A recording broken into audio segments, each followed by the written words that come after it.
सतीश दा श्री ठाकुर जी से पूछे कि यदि सब कुछ उनकी ही सृष्टि है तो पाप कहाँ से आया। श्री ठाकुर जी बोले, मनुष्य जब उत्स विमुख होता है तो वृत्ति उसे धर दबाती है। मनुष्य वृत्ति अभिभूत होने पर सत्ता पोषणी आचरण से विच्युत हो जाता है। वह वृत्ति सत्ता का रस निचोड़कर आत्मपुष्टि करना चाहती है। हम भी वृत्ति स्वारूप्य लाभ कर उस वृत्ति को ही सत्ता मानकर उसके ही पुष्टि साधन में तत्पर होकर चलते हैं। उसके परिणाम में जो होना चाहिए वही होता है। पाप का अर्थ है उसी प्रकार की चलना। कहने का सार यह है कि ईश्वर ने तो सृष्टि की है, पर मनुष्य की इच्छा पर उनका कोई हाथ नहीं।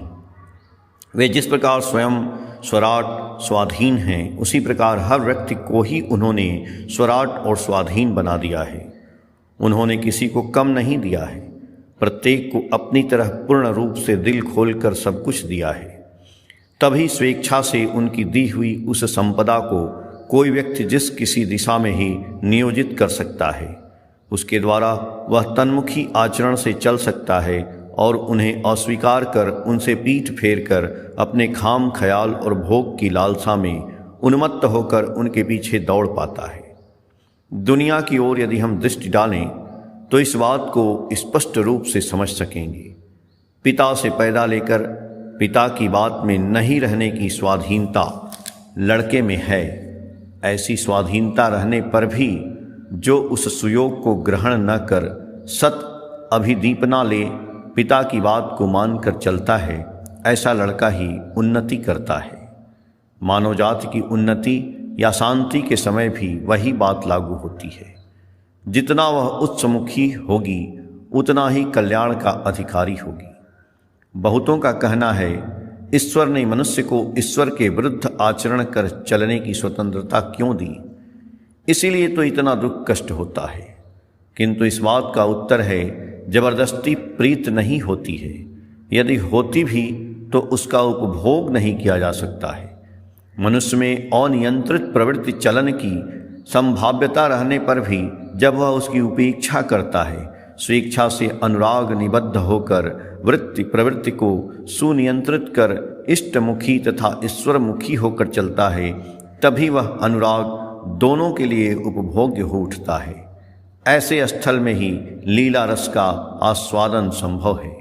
अन्यथा यांत्रिक रूप से लक्ष्यहीन हो बोधहारा आवर्तन में मनुष्य को यदि तथाकथित अच्छे पद पर चलना पड़ता तो अच्छा नहीं होता, क्योंकि अनुराग से भले बुरे के द्वंद्व संघात के बीच आत्मनियंत्रण के द्वारा मनुष्य के बोध का जो विकास होता है, विन्यास क्षमता जैसे बढ़ती है, वह बढ़ नहीं सकती थी। मनुष्य का विवर्तन भी नहीं होता, उपभोग का प्रश्न भी नहीं उठता। इसके बावजूद वैसा होने से चारित्रिक दृढ़ता, इच्छा शक्ति और व्यक्तित्व का अभ्युत्थान भी संभव नहीं होता। भवानी दास साहब एक टेलीग्राम लेकर आए। कोई अस्वस्थ है, श्री ठाकुर जी के आशीर्वाद के लिए प्रार्थना करते हुए टेलीग्राम किया है। श्री ठाकुर जी बोले, अभी जवाब दे दो, कौन सी बीमारी है विस्तृत रूप से लिखने कहो।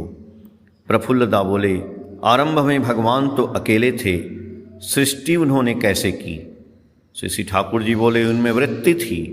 वे एवं उनकी वृत्ति पॉजिटिव रीजी संवेग और निगेटिव रीची संवेग पुरुष और नारी हैं।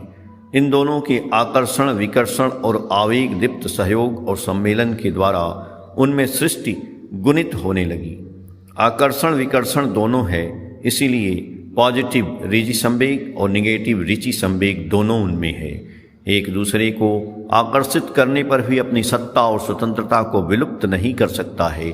इसीलिए सृष्टि की संभाव्यता चिरस्रोता होकर बहती चली जा रही है।